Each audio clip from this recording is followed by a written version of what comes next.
বান্দা যখন আল্লাহ থেকে ভোলা হয়ে যাবে, আল্লাহ ভোলা হয়ে যাবে, মসজিদ থেকে যখন দূরে হয়ে যাবে, তখন আল্লাহ তাআলা জালেম সরকার তোমাদের জন্য নিযুক্ত করবে, জালেম বাদশা নিযুক্ত করে দেওয়া হবে। তাই হচ্ছে কি হয় না? আল্লাহ রাব্বুল আলামিন বলেন, ওয়া মান ইয়াশকুরু ফাইন্নামা ইয়াশকুরু লিনাফসি ওয়া মান কাফারা ফাইন্নাল্লাহা গনিয়্যুন হামিদ। জোরে বলেন আল্লাহু আকবার। আল্লাহ রাব্বুল আলামিন বলেন, তোমরা যে শুকরিয়া আদায় করো, আমি আল্লাহ আমার জন্য নয়, তোমরা তোমাদের নিজেদের জন্য শুকরিয়া আদায় করো। শুকরিয়া আদায় করলে লাভটা কি? আল্লাহ রাব্বুল আলামিন অন্য জায়গায় বলেন, কোরআন শরীফের পারা নাম্বার হলো 13, সূরার নাম হলো সূরা ইব্রাহিম, পৃষ্ঠা নাম্বার হলো 15, আয়াত নাম্বার হলো 7। বাম দিকের পৃষ্ঠায় রব্বুল আলামিন বলেন, লা ইন শাকারতুম লা আযীদান্নাকুম ওয়া লা ইন কাফারতুম ইন্না আযাবি লাশাদীদ। জোরে বলেন আল্লাহু আকবার। আল্লাহ রাব্বুল আলামিন বলেন, লা ইন শাকারতুম লা আযীদান্নাকুম, তোমরা যদি আমার শুকরিয়া আদায় করো, আমি আল্লাহ রাব্বুল আলামিন তোমাদের নিয়ামতগুলিকে আরো বাড়িয়ে দেব। ওয়ালা ইন কাফারতুম, আর যদি তোমরা নাশুকরি করো, যদি বার ইনকার করো, আমি আল্লাহ রাব্বুল আলামিন তোমরা মনে রেখো আমার আযাব অত্যন্ত কঠিন। শুকরিয়া আদায় যদি করো, আমি আল্লাহ বান্দা তোদের নিয়ামতকে আরো বাড়িয়ে দেব। জোরে বলেন সুবহানাল্লাহ। আজকের আমাদের শুকরিয়া নাই, সেই জন্য আমাদের থেকে সমস্ত সবকিছু ছিনিয়ে নেওয়া হচ্ছে। আল্লাহ রাব্বুল আলামিন বলেছেন, তিনি বলেছেন, যখন বিশ্বনবী মুহাম্মদ সাল্লাল্লাহু আলাইহি ওয়াসাল্লাম বলেন, যখন বান্দা যখন আল্লাহ থেকে ভোলা হয়ে যাবে, আল্লাহ ভোলা হয়ে যাবে, মসজিদ থেকে যখন দূরে হয়ে যাবে, তখন আল্লাহ তাআলা জালেম সরকার তোমাদের জন্য নিযুক্ত করবে, জালেম বাদশা নিযুক্ত করে দেওয়া হবে। তাই হচ্ছে কি হয় না? দুনিয়ার পরিস্থিতি খুব খারাপ, আমাদের ইমানের হালাত যেমন খারাপ, ইমানের অবস্থা যেমন খারাপ, ঠিক তেমনি মুসলমানের অবস্থাও খারাপ, দুনিয়ার অবস্থাও খারাপ। কথা ঠিক বলছি না ভুল বলছি? আপনারা সকলেই শুনেছেন, মুসলমান মার খেয়েই যাচ্ছে, শুধু মার খেয়ে যাচ্ছে। একটাই কারণ, প্রতিবাদ করতে পারেনি, গর্জে উঠতে পারেনি, এক হতে পারেনি, ঐক্যবদ্ধতা হতে পারেনি। বাপ বেটার সঙ্গে দ্বন্দ্ব, ভাই ভাইয়ের সঙ্গে দ্বন্দ্ব, মা বেটির সঙ্গে দ্বন্দ্ব, পাড়া প্রতিবেশীর সাথে মিল নাই, ডাক্তার রোগীর সাথে মিল নাই, ছাত্র মাস্টারের সঙ্গে মিল নাই। আজকের একে অপরের মিল মহব্বত না থাকার কারণে, মুসলমানের সাথে মিল না থাকার কারণে বেদিনেরা বুঝে নিয়েছে আজকের সবাই এক হয়ে গিয়েছে, ইহুদিরা এক হয়ে গিয়েছে, নাসারা তারা সব এক হয়ে গিয়েছে, মাজুসি যারা তারা সবাই এক হয়ে গিয়েছে, সারা বিশ্বের সমস্ত ধর্মের মানুষ সবাই একতা হয়ে গিয়েছে। কিন্তু মুসলমানদের মধ্যে কোনো একতা নেই, মুসলমানদের মধ্যে কোনো ঐক্য নেই। কথা ঠিক বলছে না ভুল বলছে? আজকে নেই, ওলামাদের মধ্যেও একতা নেই। 26 তারিখে যে ব্রিগেডের যে সমাবেশটা ডাকা হয়েছিল, আপনারা শুনেছেন? এই 26 তারিখে ব্রিগেডের একটা সমাবেশ ডাকা হয়েছিল কি হয়নি? হয়েছিল, কিন্তু 26-এ ব্রিগেড সমাবেশ হবে না। কলকাতা হাইকোর্ট থেকে রায় দিয়ে দিয়েছে যে ব্রিগেড ময়দান তোমাদেরকে দেওয়া যাবে না। আজকের আমরা মুসলমান, কেন ব্রিগেডের ময়দান আমরা পাবো না? কেন পাবো না বলেন? কলকাতার হাইকোর্টে তোমরা বসে যা ইচ্ছা তাই বলে দিচ্ছ, কিন্তু কলকাতার হাইকোর্ট কাদের? কাদের? কলকাতার হাইকোর্ট মুসলমানের সম্পত্তি, ওয়াকফ সম্পত্তি। কিন্তু আজকের আমাদের সম্পত্তি হলেও কিন্তু আমাদের কোনো জোর নাই। আজকের হাইকোর্টের আমাদের জোর নাই। দুদিন পরে দেখবে মসজিদেও কোনো জোর থাকবে না, কোনো জোর থাকবে না। আল্লাহ তাআলা এই জন্য বলেন ওয়াতাসিমু বিহাবলিল্লাহি জামিআন ওয়া লা তাফাররাকু, তোমরা একটা রশিকে মজবুত করে ধরো, একটা রশিকে মজবুত করে ধরো, ভেদাভেদ করো না। আজকে আমরা তবলিগ, ফুরফুরা, হিজবুল্লাহ, কাদিয়ানি, আলে হাদিস, বেরেলি বিভিন্ন রকমের দল তৈরি হয়ে গিয়েছে, ফেরকা তৈরি হয়ে গিয়েছে, মুসলমানের মধ্যে দ্বন্দ্ব। ওয়াকফ সম্পত্তি আমরা হারিয়ে ফেলেছি। ওয়াকফটা কি বোঝেন? আমরা তো অনেকে বুঝিনি। মুসলমান জাত এমন একটা জাত, এমন একটা জাত, বিশ্ব নবী সাল্লাল্লাহু আলাইহি ওয়াসাল্লাম 63 বছর তিনি 40 বছর নবুয়ত পাওয়ার পরে তারপর থেকে দিনের দাওয়াত দিয়ে বিশ্ব নবী সাল্লাল্লাহু আলাইহি ওয়াসাল্লাম মানুষকে বুঝিয়েছে, উলামায়ে কেরামরা বোঝাচ্ছে নামাজ পড়ো, নামাজ পড়ো। যে মুসলমানকে এত নামাজের কথা বলার পরেও যে মুসলমান নামাজ বোঝে না, সে মুসলমান ওয়াকফ বুঝবে কি করে? কি করে বুঝবেন বলো? ওয়াকফ হলো এটা এমন একটা সম্পত্তি, এটা এমন একটা সম্পত্তি যে সম্পত্তিগুলো আমাদের বাপ দাদা, আমাদের 14 পুরুষ তারা আল্লাহর জন্য দুটো কারণে দান করেছেন। দুটো কারণে, একটা হলো মানুষের কল্যাণের জন্য, মানুষের কল্যাণের জন্য, ভালোর জন্য, উপকৃত হবে মানুষ, এটা একটা কারণ। দ্বিতীয় কারণ হলো আল্লাহ তাআলার কাছ থেকে জান্নাত নেওয়ার জন্য, আল্লাহ এবং আল্লাহ রসুলকে রাজি খুশি করার জন্য আমাদের বাপ দাদা 14 পুরুষ যে সম্পত্তিগুলো আল্লাহর নামে দান করেছেন তাকেই বলা হয় ওয়াকফ, তাকে বলা হয় ওয়াকফ, ওয়াকফ সম্পত্তি। এই সম্পত্তির উপরে হাত দিয়েছে। আমরা শুনেছি ইতিপূর্বে আমরা শুনেছি মুসলমান জাত ভুলে যায়নি। তোমার কথা এখনো আমাদের মনে আছে, কাশ্মীরের কথা এখনো মনে আছে। কাশ্মীরের মুসলমানরা কি হারে অত্যাচার হয়েছে তাদের উপরে, কতটা জুলুম হয়েছে। শুধু তাই না, মায়ানমারের কথা মনে আছে আমাদের, এখনো মনে পড়ে। মায়ানমারের দৃশ্য এখনো পর্যন্ত চোখে ভাসে, গুজরাটের দৃশ্য এখনো পর্যন্ত চোখে আমাদের ভাসে, ফিলিস্তিনের দৃশ্য তো এখনো পর্যন্ত চোখে ভাসছে। কথা ঠিক বলছি না ভুল বলছি? একটাই কারণ, মুসলমান এক নাই, মুসলমানদের মধ্যে একতা নাই। আজকে ফিলিস্তিনে নিয়ে হামলা চলছে, বাবরি মসজিদ দখল হয়ে গিয়েছে। দুদিন পরে দেখবেন তোমার পাড়ায় এসে তোমার মসজিদে তালা দিয়ে দেবে, বলবে এটা এ মসজিদে নামাজ পড়া যাবে না, এখানে নামাজ পড়া যাবে না।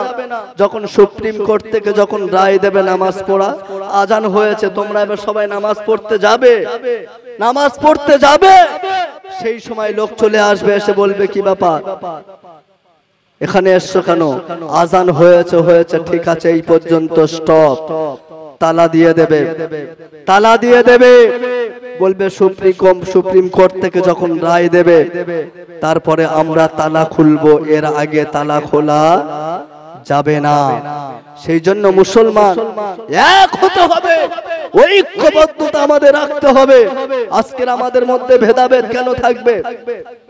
তোমরা দেখছো না আর কত সহ্য করবে? সহ্য করতে করতে দেয়ালে পিঠ থেকে গেছে আমাদের, পিছনে হোটার জায়গা আমাদের বিন্দু পরিমাণ নাই। শুধু এরা সহ্য করতে শিখেছে।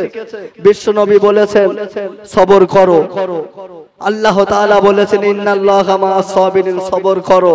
আমরা সবর করছি, কিন্তু মুসলমান সব জায়গায় সবর করলে হবে না। বিশ্ব নবী যেমন আমাদেরকে সবর করতে বলেছে, যেমন ধৈর্য ধারণ করতে বলেছেন, ঠিক তেমনি প্রয়োজন এলে দ্বীনের জন্য, ইসলামের জন্য আমাদেরকে জিহাদ করাও শিখিয়েছেন। কথা ঠিক কিনা? প্রয়োজন এলে জিহাদ করাও আমাদেরকে শিখিয়েছে। সেই জন্য মুসলমান এক হয়ে যাও, ইমানের পাওয়ার বাড়াও, আল্লাহ তাআলার শুকরিয়া আদায় করো, আল্লাহর ইবাদত বান্দেগি করো। ইবাদত বান্দেগি আজকে আমরা ছেড়ে দিয়েছি, নামাজ ছেড়েছি। এখন তালা খোলা আছে, এখন নামাজ পড়তে যাচ্ছি না। এখন তালা খোলা আছে, দুদিন পরে তালা দিয়ে দেবে। তাহলে কবে পড়বে? কবে পড়বেন? ওই জন্য বাপ আমাদের সকলের এক হতে হবে। মুসলমানের সম্পত্তি অনেক, ভারতবর্ষে রেল সম্পত্তির পরে আছে ওয়াকফ সম্পত্তি, মুসলমানদের ওয়াকফ সম্পত্তি। রেল সম্পত্তির পরে আছে মুসলমান রেল সম্পত্তি, তাও তো বিক্রি হয়ে গেছে। মুসলমানদের ওয়াকফ সম্পত্তি, তবু ওদের গণনায় আমি বলি রেল সম্পত্তির পরে আছে ওয়াকফ সম্পত্তি। এই ভারতবর্ষ সবকিছু আমাদের, সবকিছু আমাদের। দিল্লির তাজমহল থেকে শুরু করে, দিল্লির তাজমহল ওটা আমাদের সম্পত্তি, ওটা কারণ নয়, ওটা আমাদের সম্পত্তি। এমনি করে দিল্লির কুতুব মিনার ওটাও ওয়াকফ সম্পত্তি, ওটাও আমাদের সম্পত্তি। শুধু তাই নয়, কলকাতার শহীদ মিনার ওটাও আমাদের সম্পত্তি। দিল্লির কুতুব মিনার ওটাও আমাদের সম্পত্তি। হুমায়ুন কেল্লা ওটাও আমাদের সম্পত্তি। লাল কেল্লা ওটাও আমাদের সম্পত্তি, ওয়াকফ সম্পত্তি। আকবর সিংহাসন ওটাও আমাদের সম্পত্তি, ওয়াকফ সম্পত্তি।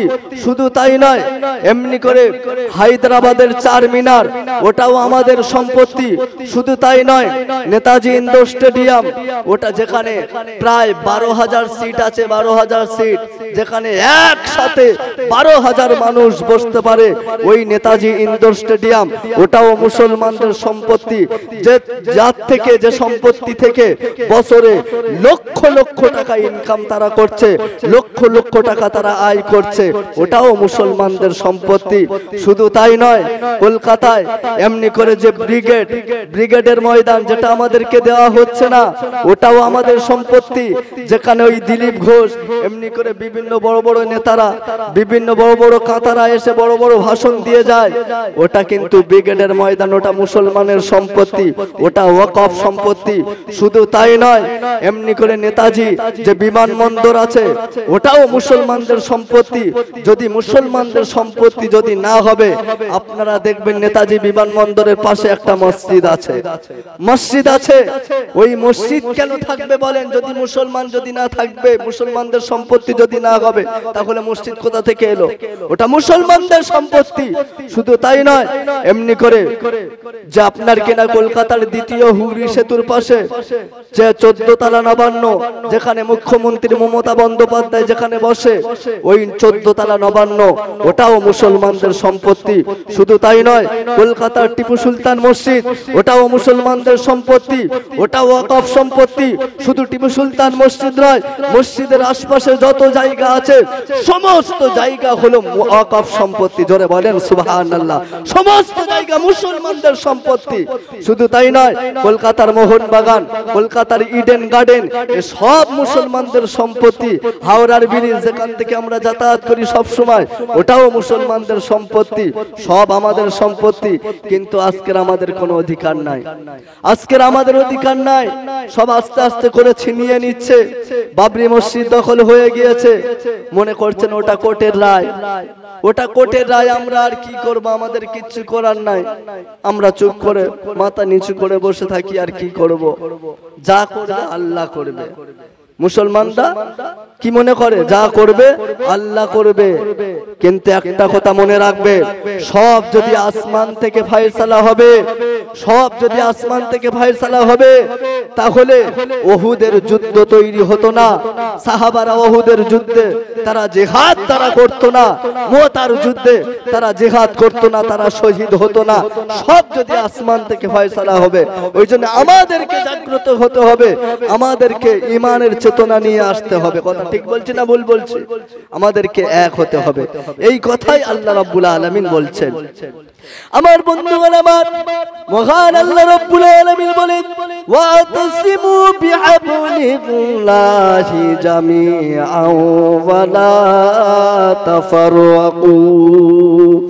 আল্লাহ রাব্বুল আলামিন বলেন, এই দুনিয়ার মানুষরা, তোমরা এক রশিকে মজবুত করে ধরো, কোরআন হাদিসকে তোমরা আঁকড়ে ধরো। বিশ্বনবী সাল্লাল্লাহু আলাইহি ওয়াসাল্লাম তোমাদের যা কিছু নির্দেশ দিয়েছে, সমস্ত নির্দেশগুলি তোমরা পালন করো। বিশ্বনবী সাল্লাল্লাহু আলাইহি ওয়াসাল্লামের নির্দেশের উপর আমাদের কামিয়াব আছে, কথা ঠিক কি না? আল্লাহ রাব্বুল আলামিন বলেন, মা আতাকুমুর রাসূলু ফাখুযুহু ওয়া মা নাহাকুম আনহু ফাতাহু। জোরে বলেন আল্লাহু আকবার। আল্লাহ রাব্বুল আলামিন বলেন, আমার রাসূল আমার নবী তোমাদেরকে যা কিছু নির্দেশ দিয়েছেন সেগুলিকে তোমরা আঁকড়ে ধরবে, সেগুলিকে তোমরা আঁকড়ে ধরবে, আর যেগুলি নিষেধ করেছেন সেগুলিকে তোমরা বর্জন করে দেবে। যেগুলি নিষেধ করেছে সেগুলি তোমরা বর্জন করে দেবে। আল্লাহ রাসূল সাল্লাল্লাহু আলাইহি ওয়াসাল্লাম তিনি আমাদেরকে যা কিছু শিখিয়েছেন সেগুলি যদি আমরা ধরতে পারি কামিয়াব। তিনি আমাদেরকে কি শেখায়নি বলেন? কি শেখায়নি? এ থেকে নিয়ে জেড পর্যন্ত সমস্ত সবকিছু আমাদেরকে বিশ্বনবী শিখিয়েছেন। আমরা এমন একটা নেতা পেয়েছি, আমরা জাতা নেতা পাইনি। আদম আলাইহিস সালাতু ওয়াস সালাম থেকে নিয়ে বিশ্বনবী সাল্লাল্লাহু আলাইহি ওয়াসাল্লামের আগে ঈসা নবী পর্যন্ত যত নবী এসেছেন, আমাদের নবী সাল্লাল্লাহু আলাইহি ওয়াসাল্লাম সবথেকে শ্রেষ্ঠ নবী, কথা ঠিক কি না? সবথেকে শ্রেষ্ঠ নবী হলো আমাদের নবী। আমরা শ্রেষ্ঠ নবী পেয়েছি, শ্রেষ্ঠ কিতাব আমরা পেয়েছি, আমরা হলাম শ্রেষ্ঠ উম্মত, আমরাই হলাম শ্রেষ্ঠ উম্মত। কথা ঠিক বলছি না ভুল বলছি? যদি বলো হুজুর কোরআন থেকে দলিল দিতে হবে আমরা কেমন করে শ্রেষ্ঠ উম্মত, আল্লাহ রাব্বুল আলামিন বলেন, কুনতুম খায়রা উম্মাতিন উখরিজাত লিন-নাস তা'মুরুনা বিল মা'রুফি ওয়া তানহাউনা আনিল মুনকারি ওয়া তু'মিনুনা বিল্লাহ। জোরে বলেন আল্লাহু আকবার। আল্লাহ রাব্বুল আলামিন বলেন, কুনতুম খায়রা উম্মাত, তোমরাই হলে শ্রেষ্ঠ উম্মত। তা'মুরুন উখরিজাত লিন-নাস, তোমাদেরকে বের করা হয়েছে, তোমাদেরকে তৈরি করা হয়েছে, তোমাদেরকে সৃষ্টি করা হয়েছে এই জন্যই তা'মুরুনা বিল মা'রুফ, তোমরা সৎ কাজের আদেশ করবে আর অসৎ কাজ থেকে মানুষকে তোমরা বিরত রাখবে। মানুষকে সৎ কাজের আদেশ করা আর অসৎ কাজ থেকে বিরত না করার জন্য আজকের আমাদের গুনাহ ছেয়ে গিয়েছে। আজকের আমার বেটা হয়েছে মদখোর, আজকের আমার ভাই হয়েছে জুয়াখোর, আজকের আমার ভাই হয়েছে কোরআন থেকে দূরে, আজকের আমার বেটি হয়েছে বেহায়ার মতো বেপরদায় চলে। আজকের সৎ কাজের আদেশ অসৎ কাজে নিষেধ করতে পারিনি। পেরেছি? বলেন পারিনি? সৎ কাজের আদেশ করি নাই বলে আজকের আমাদের উপর এত চাপ। প্রত্যেকে যদি সৎ কাজের আদেশ করি, আজকে দুর্গন্ধে ভরে গিয়েছে কেন? একটাই কারণ, সৎ কাজের আদেশ ছেড়ে দিয়েছি।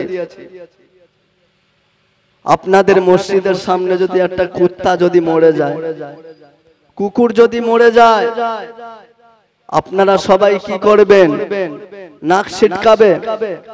নাক ছিটকালে ওই কুকুরের দুর্গন্ধ যত দিন যাবে আস্তে আস্তে বাড়বে না কমবে? কথা বলতে হবে, বলেন। বাড়বে। তাহলে আমাদের উচিত কি হবে? আমাদের উচিত হবে যে ওই মরা কুত্তাকে কোন একটা ডাস্টবিনে ফেলতে হবে, কোন একটা জায়গায় ফেলে দিয়ে আসতে হবে, তবে দুর্গন্ধ যাবে। আর তা না করে যদি আমরা সবাই নাক ছিটকাই, সবাই যদি ঘৃণা করি, দুর্গন্ধ কিন্তু যাবে না। এই কথাই বিশ্বনবী বলছেন, এই কথাই রাসূল বলছেন।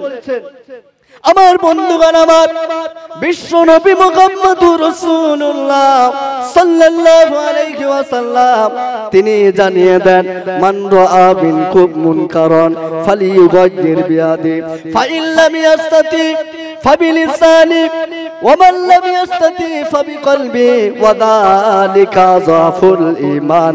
বিশ্বনবী সাল্লাল্লাহু আলাইহি ওয়াসাল্লাম বলেন, মান রাআ মিনকুম মুনকারান, তোমরা যদি কোনো খারাপ কাজ যদি দেখো, তোমরা কোনো গুনার কাজ যদি তোমাদের সামনে দেখো, তোমাদের কর্তব্য হলো, তোমাদের প্রথম কাজ হলো, তোমাদের যদি হাতের ক্ষমতা থাকে, হাতের পাওয়ার যদি থাকে, হাতের শক্তি যদি বার থাকে, তাহলে যে গুনাহটা হচ্ছে সমাজে সেই গুনার জন্য প্রতিরোধ করা।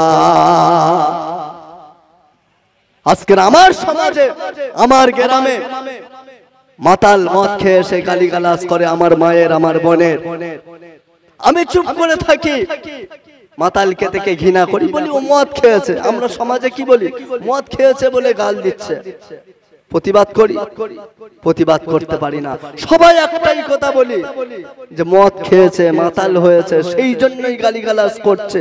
প্রতিবাদ যদি করতে পারেন, দেখি কার বাপের সাহস আছে মাতাল মদ খেয়ে এসে গ্রামে গালিগালাজ করবে। সবাই যদি এরকম প্রতিবাদ করি, তাহলে কোন গ্রামে, প্রত্যেকটা গ্রাম থেকে মাতাল উঠবে না? উঠবে না? এবার উঠবে কি উঠবে না? আমার আপনার গ্রামে প্রত্যেকটা চায়ের দোকানে, প্রত্যেকটা চায়ের দোকানে, প্রত্যেকটা মোড়ে মোড়ে জুয়ার আড্ডা বসে গিয়েছে। একটাই কারণ, ওই বলছি সৎ কাজের আদেশ করতে পারিনি, অসৎ কাজ থেকে আমরা রুখতে পারিনি, আমরা রুখতে পারিনি। আমরা সবাই নাক ছিটকাচ্ছি, তাস খেলছে, জুয়া খেলছে, মদ খাচ্ছে, সবাই কি করছি? নাক ছিটকাচ্ছি। নাক ছিটকালে যেমন কুকুরের দুর্গন্ধ কোনোদিন যাবে না, হাত দিয়ে যতক্ষণ না পর্যন্ত কোন জায়গায় ফেলে দিয়ে আসবে, ঠিক তেমনই ভাবে প্রতিবাদ যদি না করতে পারেন, হাত দিয়ে যদি না রুখতে পারো, তোমার ক্ষমতা যার আছে, যার জনবলের পাওয়ার আছে, যার ক্ষমতা আছে, গ্রামে কি কোনো মানুষের রকম নেই? প্রত্যেকটা গ্রামে তো একজন থাকে, এক আধজন থাকে যাদের জনবল আছে, টাকা আছে, অর্থ আছে, সব আছে। এরকম পাওয়ারওয়ালা মানুষ থাকে না? থাকে না? থাকে। সে যদি দু চারজন লোক নিয়ে যদি বলে, বা আমাদের মসজিদের কমিটি, মসজিদের কমিটিদেরকে সচেতন হবে, এমন কমিটি গঠন করতে হবে যারা হবে একদম পাক্কা শক্ত মজবুত কমিটি হতে হবে। মসজিদ থেকে কঠোরভাবে মসজিদের ইমাম সাহেব এলান করে দেবে, মসজিদের ইমাম সাহেব ঘোষণা করে দেবে, যে ব্যক্তি মদ খেয়ে আসবে, মাতাল যে ব্যক্তি হয়ে থাকবে, আর ওই অবস্থায় যদি মৃত্যুবরণ করে, আমি ইমাম সাহেব তার জানাজা পড়াবো না। সবাই গ্রামের মানুষ সবাই ইমাম সাহেবের সাপোর্ট করবেন, দেখবেন কি হয়। মদ উঠবে না? উঠবে না? সবাই, প্রত্যেকটা মেয়ের বাপ নিয়ত করে নেবে যে আমি কোন জুয়াখোরের সঙ্গে আমার মেয়েকে বিবাহ দেব না। ঘোষণা দিয়ে দেবে, এলান করে দেবে, মসজিদের ইমাম সাহেব এলান করে দেবে, যদি শুনি তোমার মেয়েকে কোনো মাতালের সঙ্গে বিবাহ দিয়েছো, কোন সুদখোরের সঙ্গে বিবাহ দিয়েছো, কোন জুয়াখোরের সঙ্গে বিবাহ দিয়েছো, আমরা ওগুলো দেখি না, আমরা শুধু টাকা দেখি, টাকা মাল আছে কি। সবাই যদি আমরা এরকম প্রতিবাদ করতে থাকি, তাহলে দেখবে যে সব মালগুলো মদ খায়, জুয়া খেলে, ফ্রি ফায়ার আর পাবজি নিয়ে পড়ে থাকে, তাহলে দেখবে সবাই নামাজি হবে না? হবে না? আমাদের নিয়ম থাকতে হবে যে যুবক ছেলেটা নামাজ পড়ে না, ওকে আমরা মেয়ে বিবাহ আমরা দেব না, ওর বিবাহতে আমরা কেউ যাব না, কেউ খাবো না, ওর সঙ্গে আমরা মিশবো না, যে নামাজ পড়বে না। এই প্রতিবাদটা করেছেন? এই প্রতিবাদ আমরা করতে পারি না, বলি হুজুর এগুলো অসম্ভব, এগুলো অসম্ভব। অসম্ভব নয় যে বিশ্ব নবীর গোলাম হবে। আপনি যদি আল্লাহর বান্দা যদি মনে করেন যে আমি আল্লাহর বান্দা, আমি বিশ্ব নবীর গোলাম, বিশ্ব নবীর উম্মত, ইমানের পাওয়ার যদি থাকে, তাহলে এগুলি কোনো ব্যাপার না, এগুলি কোনো ব্যাপার না। আজকের প্রত্যেকটা গ্রামে গ্রামে গুনাহ বেড়ে গেছে, গুনাহ বেড়ে গেছে, গুনাহ ছেয়ে গিয়েছে, সুদখোর বেড়ে গেছে। আজকের ইমানের কম থাকার কারণে, ইমান কম হওয়ার কারণে তো আজকের আমাদের, তারা কি করছে, ইহুদি খ্রিস্টান আজকের বেদিনরা তারা আমাদের উপরে চেপে বসেছে ইমান না থাকার কারণে। আর ইমান যাচ্ছে এই জন্য হারাম মাল খাওয়ার কারণে। প্রত্যেকটা ঘরে ঘরে আজকের সুদ, প্রত্যেকটা ঘরে ঘরে, এমন কোন ঘর নেই যে সে ঘরে সুদ নেই। সুদ হালাল না হারাম? হালাল না হারাম? হারাম। বন্ধন লোন, গ্রুপ লোন আছে না নাই? আছে না? না, আপনাদের এলাকায় মনে হচ্ছে নেই, আমাদের কুলপির দিকে আছে। কুলপির দিকে বন্ধন লোন, গ্রুপ লোন। আগে সুদ নিত শুধু ছেলেরা, এখন মেয়েরাও নিচ্ছে কি নেয়? ওরা আবার মাস্টার, ওরা আবার ম্যাডাম। একটা করে গ্রুপে 10 জন করে থাকে, 10 জনের মধ্যে একজনকে ম্যাডাম করে রেখেছে, ম্যাডাম, ও গ্রুপ লোনের ম্যাডাম, গ্রুপ লোনের ম্যাডাম। পেট পিট বের করে লিপস্টিক, ঠোঁট পালিশ, আইলানা, মাস্কারা বিভিন্ন রকম দে ও স্যারের কাছে যাচ্ছে, ম্যাডাম যাচ্ছে, ম্যাডাম। সম্পূর্ণ হারাম। আপনি দায়ুস। যে ব্যক্তির বউ, যে ব্যক্তির গিন্নিটা ওই গ্রুপ লোনের সেক্রেটারি হলো, ম্যাডাম হলো, ও মানুষ, ও মানুষ, ও হলো দায়ুস। আর বিশ্ব নবী বলছেন আদ-দায়্যুসু লা ইয়াদখুলুল জান্নাহ, দায়্যুস কখনো জান্নাতে প্রবেশ করবে না। যতই আমল করুক, যাই করুক, দায়্যুস কখনো জান্নাতে যেতে পারবে না। যে ব্যক্তি নিজের বিবিকে সংরক্ষণ করতে পারলো না, নিজের বিবিকে হেফাজত করতে পারলো না, নিজের বিবিকে বেহায়ার মতো, নির্লজ্জের মতো রাস্তায় ছেড়ে দিল, সে ব্যক্তি কোনোদিন মুসলমান না, সে হলো একটা দায়্যুস। সুদ হলো সব থেকে বড় গুনাহ, সব থেকে বড় গুনাহ। আপনি নামাজ পড়েননি, নামাজ ছেড়ে দেওয়ার জন্য গুনাহ হবে। রোজা রাখেননি, রোজা ছেড়ে দেওয়ার জন্য গুনাহ হবে। কিন্তু সুদ এমন একটা জিনিস, যারা সুদ নেন ভালো করে শুনে নাও, তোমাদেরকে বলছি, সুদখোরদেরকে বলছি, আমার ওয়াজে দুঃখ পেলে হবে না বাপ, আপনাকে আপনার জন্যই বলছি, আপনার মঙ্গলের জন্য আমি আপনাকে বলছি। আমার কর্তব্য, এটা আমার দায়িত্ব, সেই জন্যই আমি বলছি, দায়িত্ব পালন করার জন্য আপনাকেই বলছি। সুদ যারা নেয়, বিশ্বনবী সাল্লাল্লাহু আলাইহি ওয়াসাল্লাম বলেন তার দুটো গুনাহ। কি গুনাহ? এক তো হারাম খাওয়ার গুনাহ হবে, হারাম নেওয়ার গুনাহ হবে সুদ। আর দ্বিতীয়ত বিশ্বনবী সাল্লাল্লাহু আলাইহি ওয়াসাল্লাম বলছেন, যে ব্যক্তি সুদ নিল, প্রথম নাম্বার গুনাহ হলো সে আল্লাহর সঙ্গে যুদ্ধ করার প্রস্তুতি নিল। আল্লাহর সঙ্গে যুদ্ধ করবে। আল্লাহর সঙ্গে যুদ্ধ করার ক্ষমতা কারুর আছে? বাপ আছে? নমরুদও বলেছিল যে আমি আল্লাহর সঙ্গে যুদ্ধ করব, বলেছে না বলেনি? বলেছে। কিন্তু নমরুদ পেরেছে? পারে নাই। নমরুদ তাকে একটা ল্যাংড়া মশা, খোঁড়া মশা তাকে টাইট করে দিয়েছে, জব্দ করে দিয়েছে। দিয়েছে না দেয়নি? দিয়েছে। শত শত হাজার হাজার মশা আল্লাহ তাআলা পাঠিয়ে দিল, হাজার হাজার মশা। যাও দেখছে পুরো একদম আকাশ কালো হয়ে গেছে, অন্ধকার হয়ে গিয়েছে, অন্ধকার হয়ে গিয়েছে। আর সে মশা এ মশা না, শুধু রক্ত খায়। সে মশা এমন মশা ছিল, মানুষের গোশত পর্যন্ত খেয়ে নিত, গোশত পর্যন্ত খেত। সে মশা এমন মশা আল্লাহ তাআলা পাঠিয়েছে, সবাইকে শেষ করে দিয়েছে, নমরুদের লোকদেরকে। তারপরে একটা ল্যাংড়া মশা, খোঁড়া মশা বলছে, তোর আর এটাই ওটাই ঘুরতে হবে না, তুই গে ওই যে বাদশা, ওর মাথার মস্তিষ্কের ভিতরে তোর ঢুকতে হবে। আর ও যে সে বাদশা না,